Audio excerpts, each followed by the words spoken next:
Hi అండి, మనము Nellore style చేపల పులుసు ఎలా చేయాలో చూద్దాం.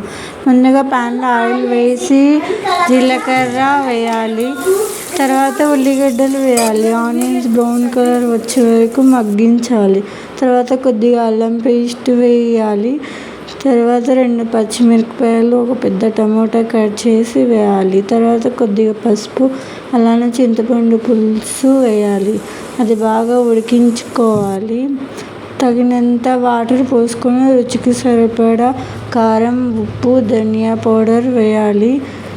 పులుసు బాగా మరిగించాలి. తర్వాత కొద్దిగా కరివేపాకు వేయాలి. తర్వాత శుభ్రంగా కడిగి పెట్టుకున్న చేప ముక్కలు వేయాలి.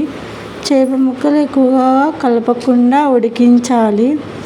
చివరిలో కొద్దిగా కొత్తిమీర వేయాలి. అంతే అండి, టేస్టీ చేపల పులుసు రెడీ. నచ్చితే లైక్ చేసి సబ్స్క్రైబ్ చేయండి. బాయ్,